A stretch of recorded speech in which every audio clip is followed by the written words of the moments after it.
July is one of the busiest months on the NFL, NBA, and NHL offseason calendars, and most sports fans are well acquainted with how the offseason works when it comes to those three major sports. But what do the more obscure sports do in their offseasons? What does a bass fishing offseason entail? We set up a mini camp between fishers from Naperville North and Benet Academy to investigate. Charlie Edward is back to report on what he found. It's a quaint neighborhood pond sitting north of Brookwood Road in Lisle, and on this day we've managed to bring together three fishermen. A bass fishing coach, the other his star protege, and the third a lone member from Naperville North's bass fishing squad. Throw them together and instantly a perpetual fish-focused conversation kicks into overdrive. But what does a competitive bass fisher do to improve his craft when there isn't a tournament to win? I like to work on my patience, but it's kind of hard sometimes because I just want to catch fish. But casting is a huge part, and I'll set up a bucket in the backyard and cast thousands of casts over a summer. And that way, in a tournament or just fishing, throwing up against cover or a pier, you can get as close as possible what you want to do without getting on it. Is catching a fish just luck? Does the fisherman have to be in the right place at the right time, or is there a way he can position himself to make his own luck? After some time out on the pond, it became clear that a skilled fisherman will catch fish no matter where he may be. It's just not all black and white.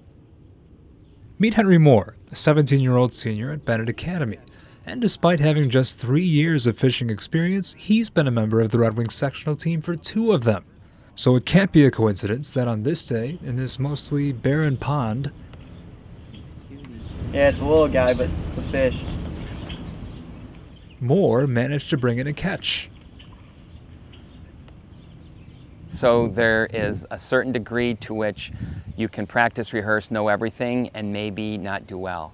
But on the other hand, there clearly are higher skill levels in terms of casting, in terms of locating where the fish are. Like really, it's all about trying to read a water and trying to see where you believe a fish will be. But there are in fishing so many variables and so many things out of the control of the fishermen, which is what the exciting part is. The weather is out of our control, the water is out of our control, and you're trying to judge and look at all these things and decide, given what I'm given on this particular moment, where do I think I can have the best opportunity to catch a fish? So for those who may not know, what does a fishing practice consist of exactly? Are drills involved? Typical practice would be, meeting a pond like this, get a bunch of buddies together and, just text each other, get together. And usually I think we had about 7 per practice. So get out here, after school or something, start fishing around, and Mr. Stracco, Coach Stracco, it's mostly casting, lure selection, where you want to be fishing. As long as wind goes, you want to position yourself with the wind. The 5-year veteran coach can talk for hours about tracking, location, and casting, qualities a more skilled fisher would possess. And you're constantly trying to adjust, constantly trying to figure out what to do to change. A lot of people, say, well, I can't fish because I'm not patient enough. But on some level, patience isn't what makes good fishing, because a lot of times what good fishermen do is they keep changing things so many times because they don't want to just be patient and wait, but they're very aggressive in wanting to catch a fish. So I think that sort of characteristic is a quality that a lot of good fishermen have. If those are the qualities good fishermen have, what are the qualities a good fishing coach can possess? Half these things you wouldn't know without them, or they can just help get you better. Like, you may have not known you're doing one little thing wrong that could help you get way more fish. So they just help you, like, from rigging lures to picking them to where to use them, and just even how to tie them on your line. Without a doubt, it's just like any sport or activity.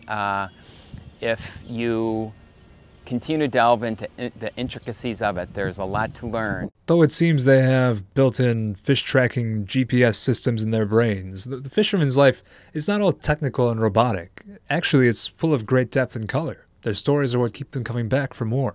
I caught a very large muskie, and it was so large that when I put a photo of it in the faculty center, I have one faculty member come up to me and say, I know that's a fake picture. I can tell by the way your hands are wrapped around the fish. And I said, it's not fake. It's not fake at all. He said, no, let me tell you how I can tell you photoshopped it. And he went on to explain the technicalities of how he could prove that the whole thing was fake. And I said, no, it's not fake at all. I really caught that when we were practicing with the team. So it was sort of very funny. I had never caught a muskie before, and that was the first time. No, this humid summer morning in Lisle did not yield much for these fishermen in terms of caught fish, but it's clear they always come away with something, an improved casting style, a new locating technique, or a great story to tell.